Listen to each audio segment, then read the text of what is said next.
Daily current news में अभी की खबर है, जारी हुई अंतर्राष्ट्रीय श्रम संगठन रिपोर्ट। हाल ही में जिनेवा में अंतर्राष्ट्रीय श्रम संगठन यानी ILO द्वारा मुनाफा और गरीबी, जबरन श्रम का अर्थशास्त्र शीर्षक से एक रिपोर्ट जारी की गई। सऊदी अरब और कतर में भारतीय मजदूरों सहित श्रमिकों के बीच किए गए सर्वेक्षण अध्ययन की पद्धति का हिस्सा बने। रिपोर्ट के अनुसार जबरन श्रम को संबोधित करने के लिए केवल कानून प्रवर्तन से कहीं अधिक की आवश्यकता है। इसके लिए मूल कारणों को लक्षित करने और पीड़ित सुरक्षा को प्राथमिकता देने के लिए एक व्यापक दृष्टिकोण की आवश्यकता है। रिपोर्ट के मुख्य बिंदु: जबरन मजदूरी से सालाना 36 अरब डॉलर का अवैध मुनाफा होता है। यह 2014 के बाद से इस तरह के अवैध लाभ में 37% की महत्वपूर्ण वृद्धि को दर्शाता है।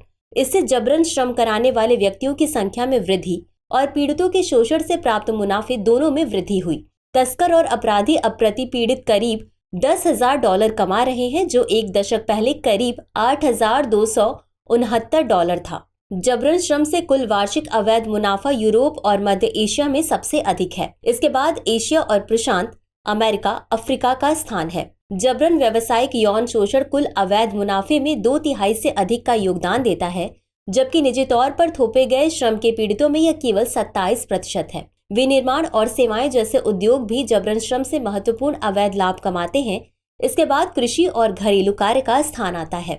रिपोर्ट अवैध लाभ प्रवाह को रोकने और अपराधियों को जवाबदेह ठहराने के लिए प्रवर्तन उपायों में निवेश की अनिवार्यता पर प्रकाश डालती है। सिफारिशों में कानूनी ढांचे को मजबूत करना और प्रवर्तन अधिकारियों के लिए प्रशिक्षण प्रदान करना है। साथ ही उच्च जोखिम वाले क्षेत्रों में श्रम निरीक्षण का विस्तार करना और श्रम एवं आपराधिक कानून प्रवर्तन के बीच समन्वय में सुधार करना शामिल है। चलिए अब जानते हैं अंतर्राष्ट्रीय श्रम संगठन के बारे में।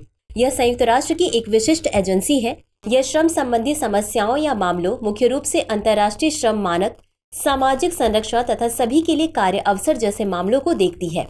यह संस्था अंतर्राष्ट्रीय श्रम कानूनों का उल्लंघन करने वाली संस्थाओं के खिलाफ शिकायतों को पंजीकृत तो कर सकती है, किंतु सरकारों पर प्रतिबंध आरोपित नहीं कर सकती। इस संगठन की स्थापना प्रथम विश्व युद्ध के पश्चात लीग ऑफ नेशंस की एक एजेंसी के रूप में साल 1919 में की गई थी। भारत इस संगठन का एक संस्थापक सदस्य रहा है। इस संगठन का मुख्यालय स्विट्जरलैंड के जिनेवा में स्थित है। आगे बढ़ने से पहले बता दें कि दृष्टि IAS के सभी ऑनलाइन वैकल्पिक विषयों पर 21 से 24 मार्च तक 50% तक का डिस्काउंट है। अधिक जानकारी के लिए डिस्क्रिप्शन में दिए गए लिंक पर क्लिक करें और अपनी सीट सुनिश्चित करें। तो चलिए अंत में देखते हैं आज के अभ्यास प्रश्न को। अंतर्राष्ट्रीय श्रम संगठन के बारे में निम्नलिखित कथनों पर विचार कीजिए। 1. इसकी स्थापना साल 1919 में की गई थी। 2. भारत इस संगठन का सदस्य नहीं है। उपर्युक्त में से कौन सा या कौन से कथन सही है या सही है? A केवल 1, B केवल 2, C 1 और 2 दोनों, D न तो 1 और न ही 2। इस प्रश्न का उत्तर कमेंट बॉक्स में जरूर दें। अभी के लिए बस इतना ही। धन्यवाद। डियर व्यूअर्स, अपने एग्जाम की तैयारी को और बेहतर करने के लिए हमारे चैनल को लाइक, शेयर और सब्सक्राइब करना न भूलें।